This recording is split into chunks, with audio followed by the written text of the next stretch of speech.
l'actualité, c'est le président Abdel Fattah el-Sisi qui a reçu ce matin le commandant général des forces armées, ministre de la Défense et de la production militaire, le général Mohamed Zaki.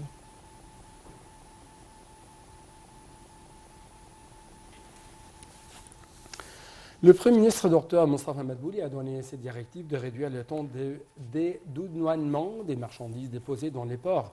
Ceci intervient lors d'une réunion du gouvernement pour suivre l'application des systèmes de pré-enregistrement des cargaisons ACI. Dr Madbouli a passé en revue l'augmentation des produits de base dans les marchés, notamment l'approche du mois sacré du Ramadan. Le chef du gouvernement a aussi examiné lors de cette réunion les dernières remises des cargaisons de marchandises de fèves et de la soja, ce qui a aidé à faciliter l'accès des aliments nécessaires pour l'élevage de volailles. Le chef de la diplomatie, Sameh Choukri, préside la délégation égyptienne qui se rendra en Tanzanie pour assister à la cérémonie de lancement du remplissage du lac du barrage hydroélectrique Julius Nyerere que construit l'Égypte.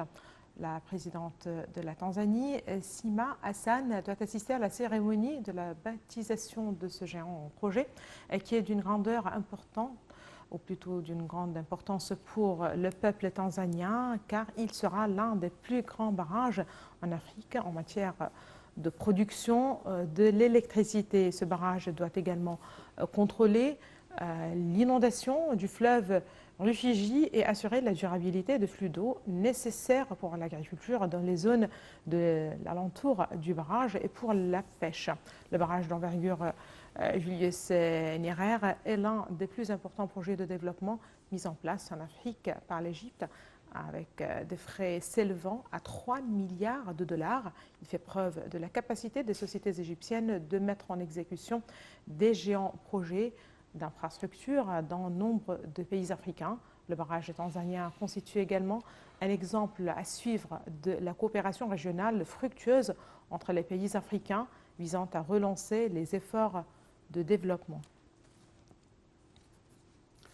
Quant à la bourse du Caire, elle a clôturé aujourd'hui, marquant une performance mitigée sous l'effet des opérations d'achat de la part des institutions des fonds d'investissement locaux et arabes, en contrepartie d'opérations de vente de la part des institutions étrangères. La capitalisation des sociétés inscrites en bourse a creusé des pertes de 1,9 milliard de livres égyptiennes, alors que le volume des transactions a atteint 1,7 milliard de livres égyptiennes. L'indice principal EJX30 a gagné 0,13%, enregistrant 14 541 points. En contrepartie, l'indice secondaire EJX70 a cédé de 0,32%, marquant 2 788 points. L'indice secondaire EJX100 a également chuté de 0,38% à 4 122 points. Le président russe Vladimir Poutine a affirmé aujourd'hui que son pays allait continuer de développer